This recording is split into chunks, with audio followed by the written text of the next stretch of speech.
আল্লাহ রাব্বুল আলামিন বলেন হাদা বায়ানুল লিন-নাসি ওয়া হুদান ওয়া মাও'ইযাতুল লিল-মুত্তাকিন। আল্লাহু আকবার। হাদা বায়ানুল লিন-নাস, সারা পৃথিবীর মানচিত্রে আমি আল্লাহ একটি বয়ান বক্তব্য দিয়েছি। এই বক্তব্যের নাম হলো আল কোরআন। যদি না ঘুমান একটু জোরে বলেন আল্লাহর বক্তব্যের নাম কি? যারা বললেন আল কোরআন শুনে খুশি হয়ে যান। আল্লাহ রাব্বুল আলামিন বলছেন আমি আল্লাহ তাআলা এই কোরআন যারা মানবে ওহুদা, আমি আল্লাহ তাদের গলায় হেদায়েতের মালা পরিয়ে দিব। ওয়া মাও'ইযাতুল লিল মুত্তাকিন, আমি আল্লাহ আমার কোরআনের মধ্যে মুত্তাকি যারা তাদের জন্য ওয়াজ করেছি, নসিহত করেছি। এজন্য সমাজের মধ্যে মুমিন মুত্তাকি যারা আল্লাহর কোরআন নবীর হাদিস শুনবে তারা, বেঈমান যারা মমতাজের মতো নায়িকার গায়িকার গান শুনবে তারা। এই যে প্রশ্ন কমন করে গেছে যে জোরে ঠিক বললো না কি কাকা, ঠিক না? ঠিক। সম্মানিত ভাইয়েরা আমার দরদিরা, আল্লাহ রাব্বুল আলামিন বলছেন সুম্মা আওরাসনাল কিতাবাল্লাযী নাসতাফাইনা মিন ইবাদিনা, অতঃপর আমি তাদেরকে ওয়ারিস বানিয়েছি এই কিতাবের, তার মানে কোরআনের যে মানুষগুলোকে আমি আল্লাহ মনোনীত করেছি, যাচাই বাছাই করেছি। বলেন আলহামদুলিল্লাহ। সহজ ব্যাখ্যা, এলাকার মধ্যে বহু মানুষ আছে, আল্লাহ রাব্বুল আলামিন সবাইকে পর্যন্ত আসার সুযোগ দেন নাই। এর পেছনে কারণ হলো আল্লাহ তাদের মনোনীত করেন নাই। আল্লাহ তাআলা আমাদের যাচাই বাছাই করে মনোনীত করেছেন। এজন্য কিতাবের ওয়ারিস করে আল্লাহর কালাম শুনতে পাঠিয়েছেন। বলেন আলহামদুলিল্লাহ। প্রিয় ভাইরা আমার, একটি কথা মাথায় রাখবেন, গোটা বাংলাদেশের মধ্যে সবচাইতে যে জিনিসটা বেশি চলে, দেখি তামিলের ভাইরা একটু বলেন তো, বলতে পারেন নাকি ওই জিনিসটার নাম কি? সবাই বলতে পারবেন কোনটা বেশি চলে? আচ্ছা শুনেন, গোটা বাংলাদেশের মধ্যে সবচাইতে যে জিনিসটা বেশি চলে সেইটার নাম হলো তেল। কি? নেতাকে তেল মারলে খুশি, ঠিক আছে না ভাই? নেত্রীকে তেল মারলে খুশি, পুলিশ অফিসার হলো তেল মারলে খুশি, হুজুর হলো তেল মারলে খুশি। এমন হয়েছে আমরা বাঙালি জাতি তেল মারতে মারতে বহু মানুষকে আমরা স্বৈরাচার বানিয়ে দিয়েছি। কথা বলেন ঠিক কিনা? তেলের কারণে, বুঝার জন্য বলছি। আমার ভাই তোমার ভাই, অমুক ভাই তমুক ভাই, এই স্লোগান গুলো যদি কিয়ামত পর্যন্ত দেন, বড় ভাই একটু বলেন তো বিচার আপনাদের কাছে একটাও নেকি হবে? হবে না। আমাদের বাংলাদেশে কিছু স্লোগান চালু আছে, নেকি হয় না দিলে। তার মধ্যে জানো জানো এই স্লোগান দিলে নেকি হয় না, বড় বড় স্লোগান দিলে নেকি হয় না, বাংলাদেশ জিন্দাবাদ স্লোগান দিলে নেকি হয় না, জয় বাংলা স্লোগান দিলে মনে হয় নেকি হয়, এটাতেও নেকি হয় না। তার মানে সহজ কথা, যে স্লোগানের মধ্যে নেকি নাই সেই স্লোগান আমাদের দরকার নাই, যে স্লোগানে নেকি আছে সেইটা দরকার আছে না। তাহলে কোন স্লোগানে নেকি আছে ওইটা আমরা দেখি এখন।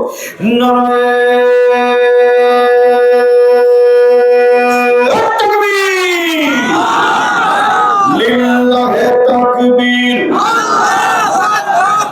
সুন্নাহর আলো। 54 বছর ঘরে জেলে চোর বিদায় করতে পারেননি, লাভ হবে না। কোরআন হাদিসের আলো সংসদে যাবে। ও ভাই, 300 জন এমপি মন্ত্রী যদি ভালো হয়ে যায়, আল্লাহর রহমতে দেশ আল্লাহ সোনার দেশ বানিয়ে দিবে। সমস্যাটা এখানে। এজন্য আলো, কোরআনের আলো কোথায়? সংসদে যাবে। সম্মানিত ভাইয়েরা আমার দরদিরা, তাফসীরে মাজহারির লেখক আল্লামা কাজী সানাউল্লাহ পানিপত রাহমাতুল্লাহ আলাইহি বলেন, একবার যদি কেউ আল্লাহু আকবার শব্দ উচ্চারণ করে, আল্লাহ রাব্বুল আলামিন এই শব্দের তাযীম সম্মানের কারণে আমলনামায় ৮-১০ ৮০টা নেকি লিখে দেয়। একবার আল্লাহু আকবার বললে ৮০ নেকি। মন খারাপ করেন না। আমি স্লোগান দিছি জানো শেষ, স্ট্রোক করে মারা গেলাম, আমার খুশি করার জন্য। সত্যি করে বলে আমি জান্নাত পাবো? পাবো? আপনারা এই স্লোগান দিলে পাবেন জান্নাত? সম্মানিত ভাইয়েরা আমার, বাংলাদেশ জিন্দাবাদ বলতে বলতে মারা গেলাম, জান্নাত পাওয়া যাবে? জয় বাংলা বলতে বলতে মারা গেলাম, জান্নাত মনে হয় পাওয়া যাবে? তাহলে কোনটাতেই জান্নাত পাওয়া যাবে না। এজন্য মুসলমানের জবানের শেষ শব্দ হবে আল্লাহু আকবার অথবা লা ইলাহা ইল্লাল্লাহ মুহাম্মাদুর রাসূলুল্লাহ। বেঁচে থাকলেও লাভ, মারা গেলে আল্লাহর জান্নাত পাওয়া যায়। বলেন আলহামদুলিল্লাহ। মনে কষ্ট নিয়ে না, এটা কোনো দলীয় বক্তব্য না, এটা মাই রেসপন্সিবিলিটি, আমাকে বলতেই হবে এটা। কারণ আমি যদি ভোট না ধরিয়ে দিই, দিবে কেটা?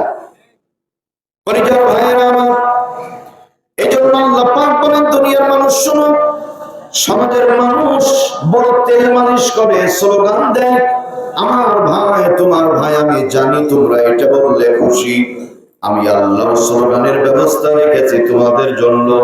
তবে আমার স্লোগান আমার ভাই তোমার ভাই না, আমার স্লোগান হবে ইল্লা কিলান সালামান সালামা।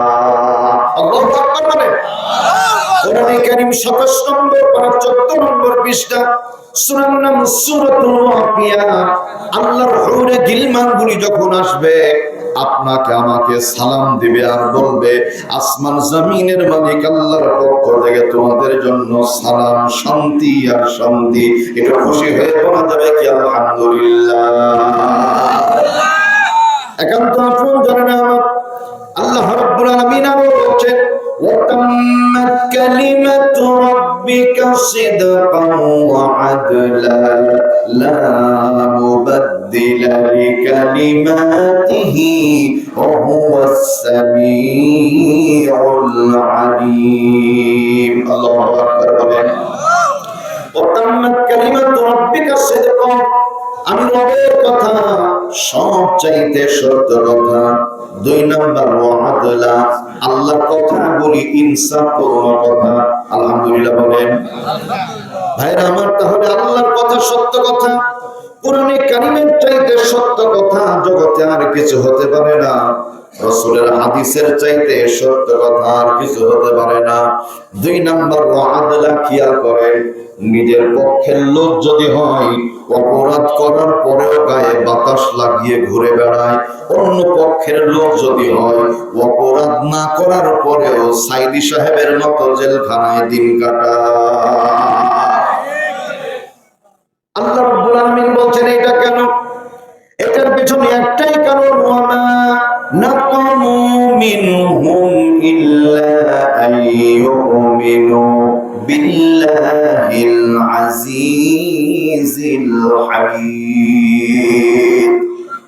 বুঝে না এর অর্থ জানা লাগে? তাকান, লুঙ্গি প্যান্ট পায়জামা পরে চলবেন, কোনো অসুবিধা নাই। অসুবিধা ওই সময় যখনই মাথায় পরবেন টুপি, মুখে রাখবেন দাড়ি, পরনে থাকবে পাঞ্জাবি আর পাজামা, তখনই অসুবিধা দেখা দিবে। হুজুর কিভাবে বুঝলেন? বাস্তব প্রমাণ হলো হানজালা এমপি, মাদারীপুর শিবচরের এমপি হানজালা ভাই সংসদ ভবনে যায়, ওর আশপাশের প্রশাসনের লোকজন বলছিলেন জঙ্গি যায়। নাউযুবিল্লাহ বলেন। অপরাধ একটাই, কোরআনের কথা বলে, নবীর সুন্নাহ মেনে চলে। এজন্য মনে রাখতে হবে, দ্বীনের পথে থাকে যারা, ঈমানের পরীক্ষার সম্মুখীন হয় তারা। সম্মানিত বন্ধুরা আমার, ভাইয়েরা, আল্লাহ বড় ইনসাফওয়ালা।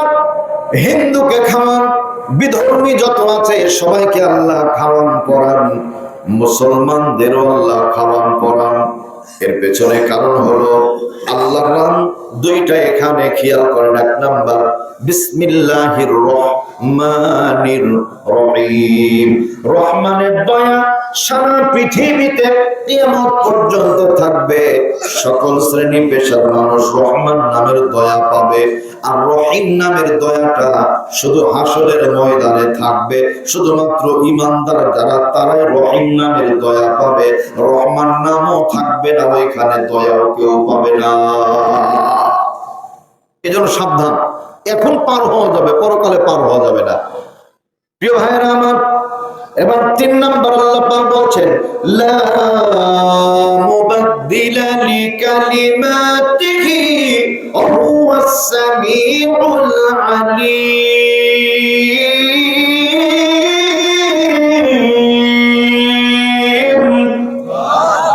লা মুবাদদিলা লিকালিমাতিহি, আল্লাহর কথায় কোনো পরিবর্তন হয় না। এই মসজিদ প্রতিষ্ঠা বেশ কয়েক বছর হয়ে গেল প্রতিষ্ঠিত হওয়া। আগে নামাজের শুরুতে পড়া হতো সূরাতুল ফাতিহা। তাতিয়ার বাবা ভাইরা, এখন নামাজের শুরুতে কোন সূরা পড়া হয়? সূরা ফাতিহায় পড়া হয়। আগামী কালকে আমি যদি ইমামতি করার সময় সূরা নাস বা ফালাক দিয়ে শুরু করি, আপনারা কি কেউ মেনে নেবেন? তার মানে সহজ কথায় বোঝা যায়, আগেও সূরা ফাতিহা, এখনো নামাজের শুরুতে সূরা ফাতিহা, কিয়ামত পর্যন্ত সূরা ফাতিহা দিয়ে নামাজ পড়ানো হবে। তার মানে আল্লাহর কথার মাঝে কোনো পরিবর্তন নাই। বুঝলে একটু জোরে বলেন আলহামদুলিল্লাহ। আল্লাহর কথা যা ছিল তাই আছে। পুরুষ মানুষের মুখে দাড়ি হয়, হুকুমটা কার? আল্লাহ। মেয়ে মানুষকে আপনি 5 কোটি টাকা দিলেও দেখবেন মুখে দাড়ি নাই, কারণ আল্লাহর হুকুম নাই। ঠিক না? ঠিক বলেন ভাইরা আমার। চুল দাড়ি গোঁফ নিয়মিত কাটতে হয়, কিন্তু চোখের ভুরু কাটার প্রয়োজন হয় না। লা মুবাদদিলা লিকালিমাতি, আল্লাহর কথার কোনো পরিবর্তন হয় না। বলেন মারহাবা। এটা বললাম কেন? একটা কারণ আছে। আলোচনাগুলি একটু বাস্তবতার সাথে মিল হবে। আপনাদের কষ্ট হবে? কষ্ট হবে না আপনারা? বাংলাদেশ স্বাধীন হওয়া 54 বছর। জোরে বলেন কয় বছর? এই 54 বছরের মধ্যে যে সরকার যখন ক্ষমতায় যায়, মন মতো, হাতের দিকে তাকান, মন মতো সংবিধানটাকে পরিবর্তন করে নেয়, সংস্কার করে নেয়। ঠিক না? ঠিক বলেন। বড় ভাই, 54 বছরে বহু সরকার ক্ষমতায় গেল আর এলো, বহুবার সংবিধান পরিবর্তন হলো। আল্লাহর কসম লাগে, সত্য কথা বলবেন, এ পর্যন্ত একটা বার কি শান্তির মুখ দেখতে পেয়েছি? বাস, উত্তর হয়ে গেছে। এটাই মূল বিষয়। তাহলে যে সংবিধান আছে, বহু সরকার পরিবর্তন হলো, শান্তি হলো না কেন? হাদিসের দলিল, নবীজি বলছেন, তারাক্তু ফীকুম আমরাইন, আমি চলে গেলাম, 2টা জিনিস তোমাদের মাঝে রেখে গেলাম। আমস তাতিয়ার পাড়ার ভাইরা, এটা ভোটের মতো জোরসে মারেন, কয়টা? 1 নাম্বার কিতাবাল্লাহ, আল্লাহর কোরআন। 2 নাম্বার সুন্নাত রাসূলি, নবীজির সুন্নাহ। তার মানে আমি রাসূল চলে গেলাম, 2টা জিনিস তোমাদের মাঝে কোরআন সুন্নাহ রেখে গেলাম। লান তাদিল্লু, কোনদিন পথভ্রষ্ট হবে না। মা তামাসসাকতুম, হাতের দিকে তাকান, মা তামাসসাকতুম বিহিমা, যদি শক্ত করে আঁকড়ে ধরো কোনদিন পথভ্রষ্ট হবে না। তার মানে বর্তমান সংবিধানের মধ্যে কোরআনও নাই, হাদিসও নাই। 92% মুসলমানের দেশে এই সংবিধান দ্বারা শান্তি হয়নি, হচ্ছে না, কিয়ামত পর্যন্ত হবে না। আওয়াজ করে বলেন কথা ঠিক কিনা? তাহলে শান্তি আমরা চাই কি চাই না? যদি শান্তি চাই তাহলে কি করতে হবে? খেয়াল করেন, আল্লাহ পাক বলছেন, আলা লাহুল খালকু ওয়াল আমরু তাবারাকাল্লাহু রাব্বুল আলামিন।